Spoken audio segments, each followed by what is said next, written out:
ነገርኩ ወሲብ አድርገን አናውቅም። ነት ከፈጸምን በኋላ ነው ይሄ ችግር የተፈጠረው።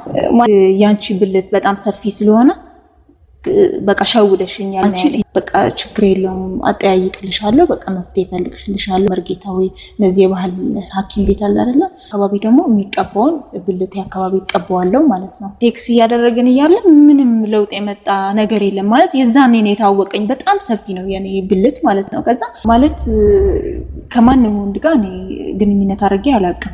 ማለት ድንግል ስትሆን እንደዚህ ደም ይፈሳል ምናምን ይባላልና የዛኔ የኔ ደም አልፈሰሰም። ድርቅ መድኃኒቱ ምንም ለውጥ የለውም። የባሰ ነው ብልቴ በጣም የሰፋው።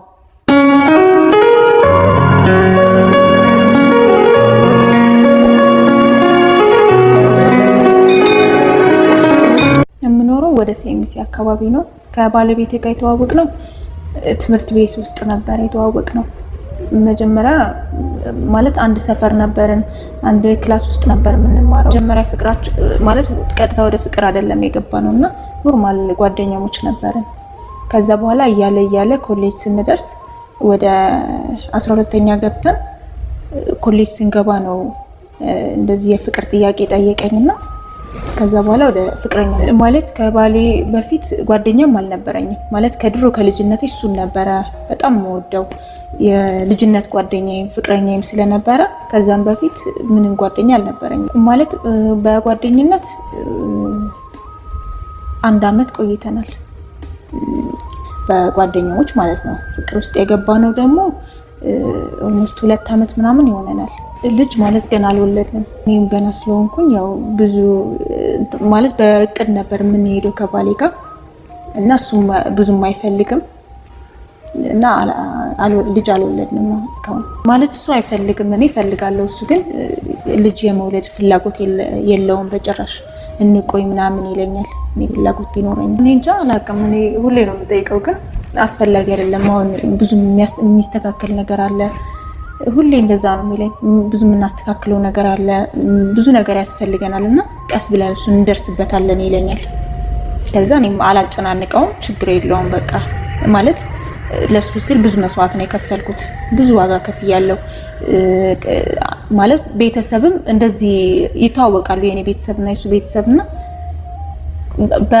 በጓደኛ ማለት በእህትና ወንድምነት ነው መቀጠል የሚፈልጉት እነሱ፣ የሱ ቤተሰብ የኔም ቤተሰብ። ከዛ በኋላ እሱ እኔና እሱ ደግሞ ፍቅር ውስጥ ገባን። በጣም ነበር የምወደው ማለት ብዙ ሴት ነኝ፣ ብዙ ይፈልገኛል። በዛን ሰዓት ግን ማንንም አልሰማም ነበረ። አስታውሳለሁ ከእናቴ ጋር ራሱ የሆነ ሰዓት ላይ ተጣልቼ ነበረ በሱ ምክንያት ማለት ነው። እነሱ በቃ አያስፈልግሽም፣ በቃ አንቺ ትምህርትሽን ተምረሽ ሌላ ሰው ራሳችን እናመጣልሻለን ወይ ደግሞ ከነዚህ ቤተሰብ ጋር መቀላቀል አንፈልግም ትለኝ ነበርና የሆነ ሰዓት ላይ ከቤተሰብ ጋር ብዙ ተጣልቼ ነበረ ከእህቶቼ ወንድሞቼ ጋር እና ለትዳሬ ለፍቅሬ ስል ብዙ መስዋዕት ነው የከፈልኩት ልፈልጌ ነውና እሱም እንደዛው በቃ በጣም ነው የሚወደኝ፣ በጣም የሚያፈቅረኝ።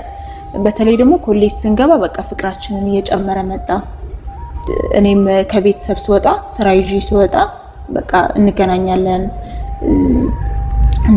ማለት ጥሩ ጊዜ እናሳልፋለን ስለ ግን በጭራሽ እንደዚህ የወሲብ ምናምን ይሄ ሴክስ ምናምን አድርገን አናውቅም። እንገናኛለን፣ እንጫወታለን፣ እናመሻለን። ከዛ ቤት ያደርሰኛል፣ እሱም ወደ ቤቱ ይሄዳል እና እንደዛ ስለሚያደርግ በጣም ትልቅ ሪስፔክት ሰጠዋለሁ ለሱ። ትልቅ ቦታ ነበረኝና እንደዛ እያለ 1 አመት ቆየን። ከዛ በኋላ 1 አመት ከቆየን በኋላ እሱም ጥሩ ስራ ሲይዝ እኔም ጥሩ ስራ እንትን ስል በቃ ለምን አንጋባም ማለት ከዚህ በኋላ ምንድነው ምንም ሁሉንም ነገር አግኝተናልና 1 አመት ደግሞ ቀላል አይደለም። ጨቀጭቀው ነበር ወይ አግባኝ ወይ ምንድነው 1 አመት እኮ ማለት በቃ ተንዘላዘይ ምናምን ነገር ነው የሚሉት እና ማለት ፍቅራችንን ወደ ትዳር እንቀይረው ብዬ በጣም ብዙ አመት ጨቀጨኩት እና እሱም ድንገት ሰርፕራይዝ አደረገኝ። መጀመሪያ ቀለበት ነበር ያሰረልኝ። ከዛ ትንሽ ድግስ አድርገን ተጋባን ማለት ነው። ማለት የባሌ ቤተሰብ ጥሩ ሰዎች ናቸው፣ ምንም አይሉ ማለት ይወዱኛል። ስለሚያውቁኝም በጣም ነው የሚወዱኝ፣ በጣም ያከብሩኛል። የኔ ቤተሰብ ግን በጭራሽ አይፈልጉትም ለሱ ማለት አይስማሙ በምን እንደሆነ ምክንያቱን አላውቀውም። እና በተለይ ወንድሞች ያሉ እነሱ በጣም ነው የሚጠሉት፣ አይወዱትም በጭራሽ። ግን ምክንያት ሲባሉ አይናገሩም። በቃ አለ አይደለ ቤተሰብ ከመሬት ተነስቶ ደስ የማይለው ነገር እንደዛ ነገር ነውና እኔ ግን በእነሱ እንትን አላልኩም። ብዙ ጓደኞቼ ምናምን አንቺ እኮ ገና ልጅ ነሽ ከኔ ትንሽ እሱ ተለቅ ይላልና ይሄ ምን ያደርግልሻል ምናምን ይሉኛል። እኔ ግን በጣም ስለማፈቅረው የልጅነት ፍቅሬም ስለሆነ የሰው አልሰማም ብዬ ተጋባን። ጥሩ ትዳር ነበረን። በቃ ሁሉንም ነገር ማለት በትዳራችን ውስጥ ምንም አይነት ግጭት የለንም ነበር እና ብዙ ችግሮች ነበሩ። ማለት እዚህ ለመድረስ ብዙ ቻሌንጅ አሳልፈን ነው እዚህ የደረስነውና እሱም ከቤተሰብ ጋር ትንሽ እንትን ነበረው። ግን የማንንም ሳንሰማ እዚህ ደርሰናል። ከዛ ግን በመሃል ላይ ብዙ ችግሮች ተፈጠሩ። ማለት ባሌ በጣም ነበር የምወደው የማከብረው። ከዛ በፊትም እንደነገርኩ ወሲብ አድርገን አናውቅም። እሱ ምንድነው እኔ ስጠይቀው ምንድነው በቃ ተጋብተን ነው ሴክስ የምናደርገው እንጂ ከዛ በፊት በጭራሽ እኔም ተስማምቻለሁ። ማለት ጥሩ ሐሳብ ነው ብዬ ተስማማው። ከዛ በኋላ ተጋብተን ግንኙነት ከፈጸምን በኋላ ነው ይሄ ችግር የተፈጠረው። ማለት የመጀመሪያ ቀን ወሲብ ከፈጸምን በኋላ ተጋብተን ወሲብ ከፈጸምን በኋላ ባሌ ለኔ ጥሩ ስሜት የለውምና ከዛ እኔ ደግሞ አልገባኝም ነበር። እንደ ድሮው ነው፣ ምንም የተቀየረ ነገር የለም።